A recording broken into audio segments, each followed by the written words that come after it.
Hi guys, welcome to another episode of Failing Up with my buddy Nate Pratt here right here. Hello. We're gonna talk to him. He's gonna answer some questions. Hopefully, I have my audio recording this time, so we don't have to piss away another hour. Yes, this is round two, but this is failing up, so I think we're good. Yeah, it kind of works into the spirit of the show, I think. I So, like it. yeah, good. So Nate, tell us a little bit about yourself, your history, and what you're doing. Oh my gosh, where do I begin? Well, first of all, thank you for having me on the show. It's good to be here. And even though the first hour didn't really record, it's still fun to catch up with you. Yeah, So thank you. it's been a while. I've Yeah, known this guy for quite a long time, and um, influence comes from all places, including him. So oh, thank you for having me here. But oh yeah, yeah, so let's see. I am a animator, a traditional animator, and character artist and designer. And let's see, I've been drawing since I could pick up a pencil, and I always enjoyed it. It was just something I kind of did as a hobby. And when I was a kid, a certain movie came along, and it was called Who Framed Roger Rabbit, and it blended traditional animation with live action, and you had all these studios coming together to bring us Toontown, full of all of our favorite cartoon characters at that age. hmm, And when I saw that, I'm like, I'm done. I want to be in this industry. I want to do something, or like that just sealed the deal. It was that influential, and so I continued in art and had um, a lot of great. I feel very thankful for having like a lot of really great art teachers and inspiration along the way, and eventually went to art school and landed my first gig at Cartoon Network and Adult Swim, working at Turner Broadcasting at Turner Studios, working on shows and commercials and bumpers. And now I'm contracting and freelancing, and I've been doing work with Disney. So that's pretty fun too, doing marketing for the parks and resorts, nice. amongst other things. So All right, yeah, sweet, trying awesome. to make freelance happen. So yes. Yeah, it's just okay. Yes, Awesome. and yes, taught let's see, animation and traditional art with this character here for quite a few years. So that's where we got to know each other, Hmm. and have remained to be good friends ever since. Yeah, no, that was awesome. Yeah, it was just like right when I started there too. Like we bonded pretty quickly. It was like, Yeah, oh hey, yeah, yeah, yeah. who's this nerd? His I know this nerdiness guy. reflects on my nerdiness.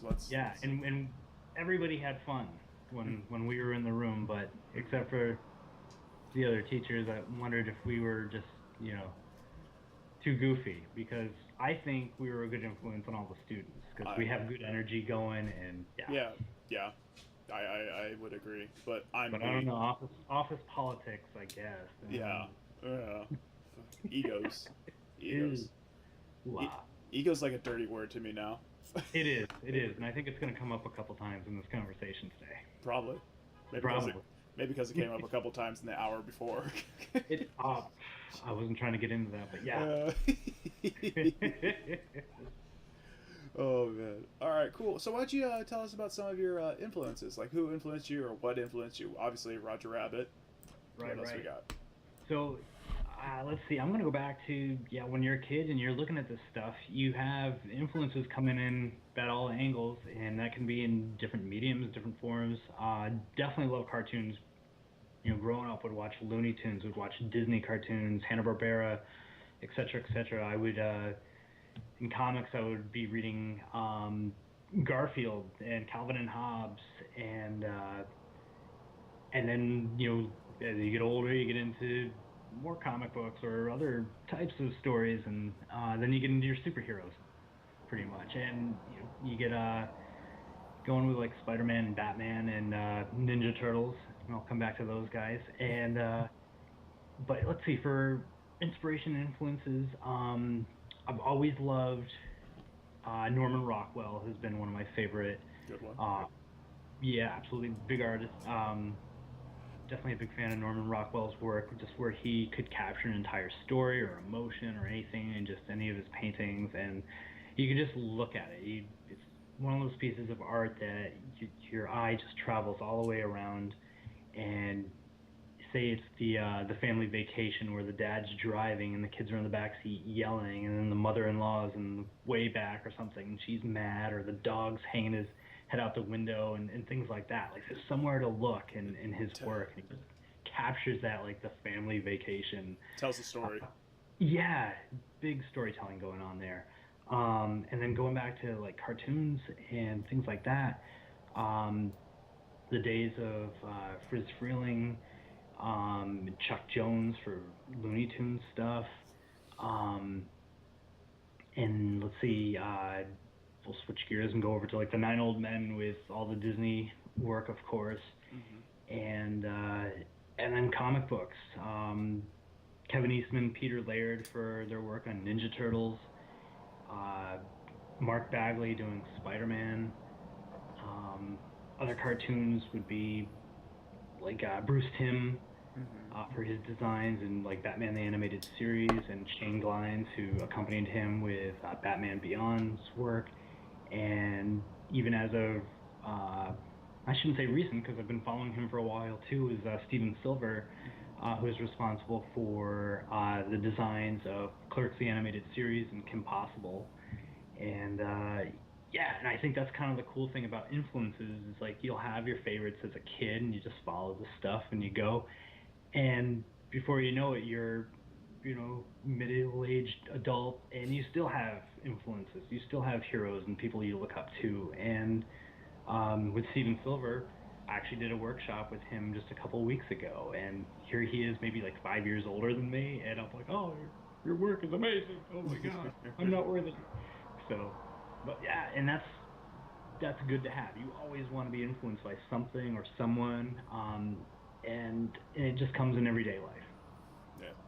So. See, and I think that's why you and I work so well together, is because we'd have like, we get together, we're like, dude, what's up, man? And we'd be high energy for the reasons of, being passionate about what we like and what we do, and how do you want to present yourself? And you don't always have to be extroverted in that sense. You can definitely be introverted, and in the art career, there's lots of both going on. So, but and I think in our sense there, it's like when we would get together and we'd teach, we'd be fueled and pumped and stuff like that, and we'd hope that would kind of like, push the students a little bit more so in that sense, to be like, oh yeah, okay, let's do that, yeah. Like, get it, so kind of became an echo chamber of getting pumped up about art.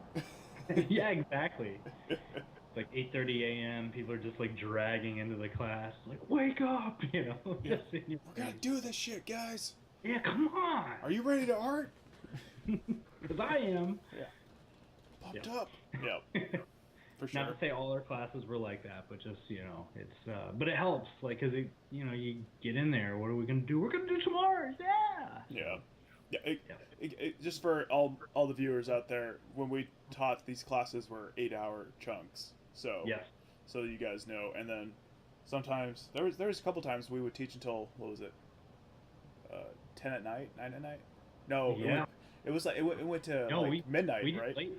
I mean, we did like daytime shift, and then we do nighttime shift, so it could be like a 9 to 5, or it could be a 5 to 1 a.m. Yeah, that's what it was. Yeah. Yeah, I remember going to get dinner at Sweet Tomato, and like flying by the seat of our pants just to get in there and go eat. Oh my God, yeah. But yeah. Good. So. I kind of miss that schedule because it kept every month like fresh and new. But I kind of don't miss it because now I have a consistent sleep schedule. Yeah. So it cuts both ways, I guess. Yeah, absolutely. Okay. So how do I think I'll actually chime in real quick. Yeah. With teaching, what was cool was, your style is very different than mine, and that was one thing with the group of faculty that we worked with, is that we all had like our own approach. Some people were painting, 3D sculpting, traditional drawing, and I just loved how when it came to grading, like all of our grades would like, we'd be like, okay, that person's an A, that person's a B, this person's a D minus, and things like that. But like we all like, even though we came from different backgrounds of creating art, I loved how, like, when it came to grading, like, we all kind of had the same mindset of, why this works, why this doesn't work, and things like that.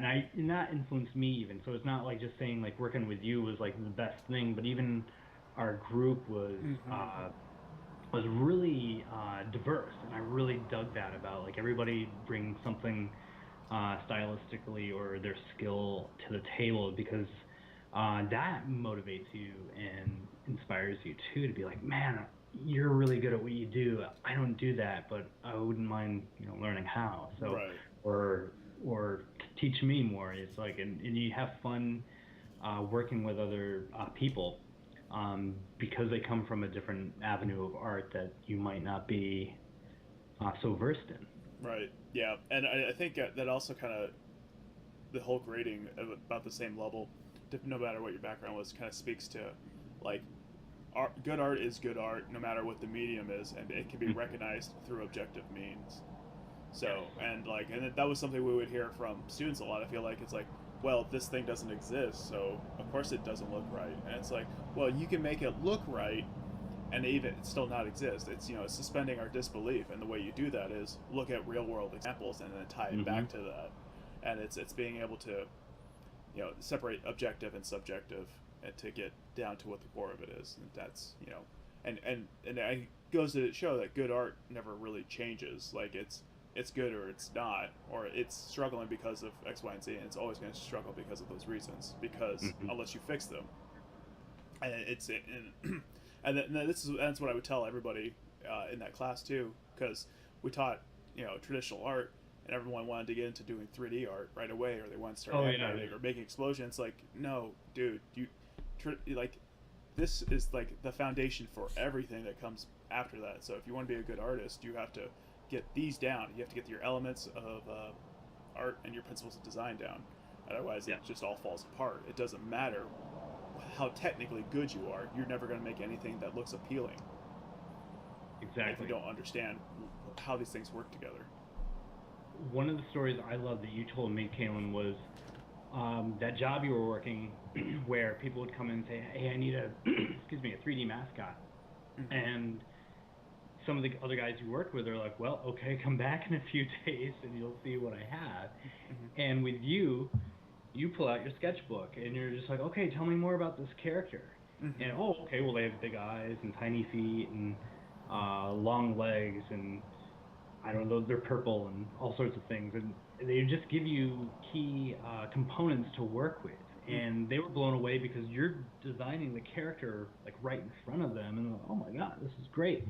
And I thought that was a like a spot on example of having that frame of mind where you're saying, okay, yeah, I'm a technical artist, look what I can do, but look what you can do right away. And that's because you took the time to pay attention to that traditional intake and learn those skills that you can whip out a sketchbook and just start designing these characters right off the bat for your clients.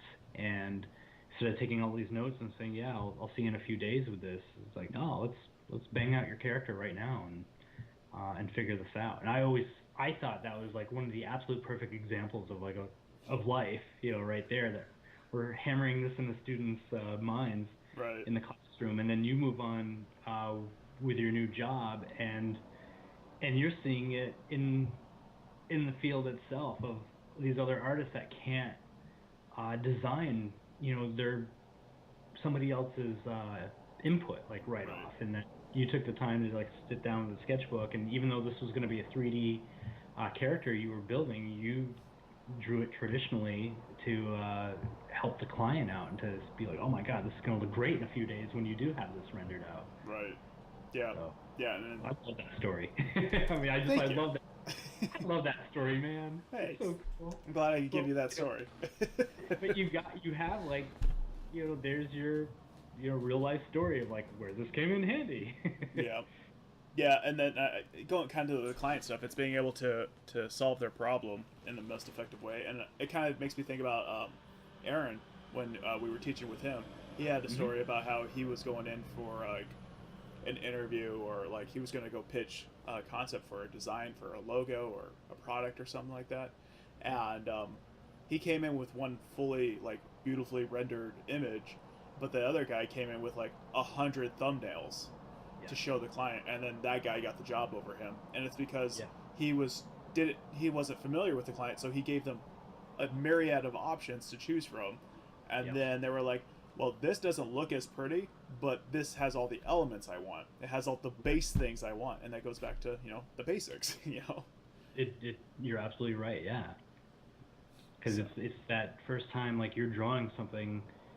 Don't start rendering it and adding shading and all that stuff right away. Like, just make sure you got your proportions and your shapes right and all that stuff. But yeah, build off of that for sure.